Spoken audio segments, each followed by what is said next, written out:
आज मैं आपको चक्री चतुर्भुज का एक बेहतरीन क्वेश्चन बताने वाला हूं जो आपके एग्जाम के लिए बहुत ही इंपॉर्टेंट है। आइए मैं आपको चक्री चतुर्भुज की प्रमेय भी बता दूंगा ये होती क्या है। सबसे पहले आप लोग समझ लीजिए चक्री चतुर्भुज होता क्या है। तो जैसे एक सर्कल होता है, सर्कल के जो बिंदु होते हैं वहां से जो टच होकर जाए वो हमारा क्या होता है, चक्री चतुर्भुज है। इस तरीके से आपका चक्री चतुर्भुज होता है। ठीक है, तो इसको बना देता हूं मैं ए बी सी और डी।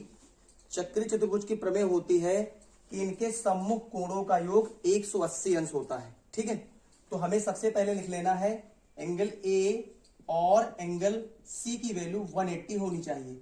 इनकी वैल्यू हमें ये दे रखी गई है। ठीक है, उसी तरीके से हमें लिखना है एंगल बी और एंगल डी की भी वैल्यू हमारे पास कितनी होनी चाहिए, 180 होनी चाहिए। ठीक है, तो पहले से हम सॉल्व करेंगे।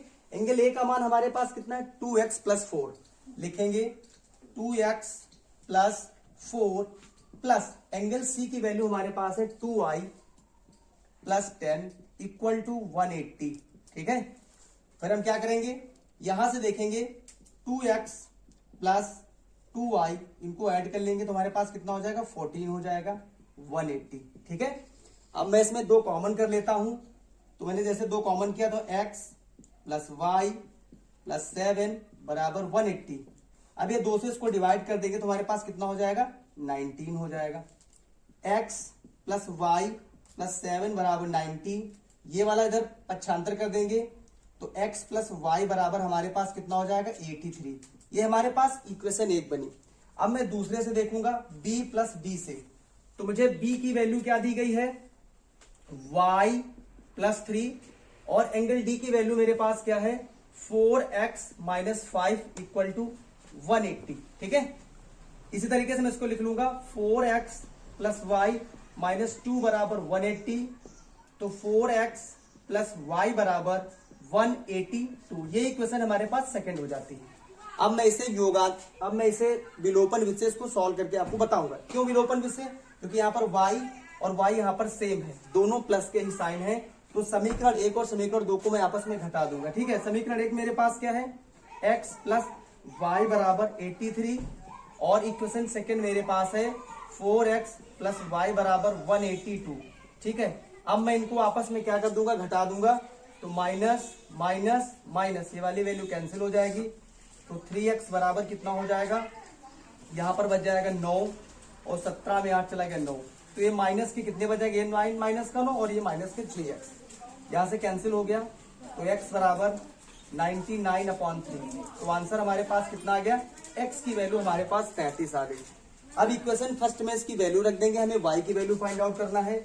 तो 33 प्लस वाई बराबर 83, तो y की वैल्यू हमारे पास कितनी आ जाएगी, 50 आ जाएगी। अब ये तो आपकी x और y की वैल्यू फाइंड आउट हुई। अब आपको एंगल के बारे में बताना है कि एंगल बी ए सी डी है क्या। तो एंगल ए की वैल्यू आपको कितनी बताई गई थी, 2x प्लस 4। तो यहां मैं लिख देता हूं एंगल ए बराबर 2x प्लस 4 की वैल्यू क्या होगी। तो x की वैल्यू आपके पास कितनी है, 33। तो 33 प्लस 4, तो 2 तिहाई 6, 2 तिहाई 6 प्लस 4 कर देंगे, इसका आंसर आ जाएगा 70। ठीक है, अब मुझे बताना है एंगल बी की वैल्यू। तो एंगल बी बराबर मेरे पास कितना दिया गया था, y प्लस 3। तो y की वैल्यू मेरे पास कितनी है, 50 है। तो 50 प्लस 3 कितना हो जाएगा, 53। ठीक है, उसी तरीके से मुझे बताना है एंगल c की वैल्यू।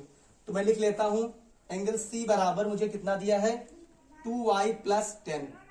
तो 2y का मान मेरे पास कितना निकला था, 50। तो 50 प्लस 10 यानी 100 प्लस 10 कितना हो जाएगा, 110 हो जाएगा। ठीक है, और एंगल d की वैल्यू मेरे पास कितनी हो जाएगी, क्या दिया है, 4x माइनस 5। तो 4 इंटू 33 माइनस 5, 4 से 12 और माइनस के 5, तो 127 इसका आंसर हो जाएगा। ठीक है।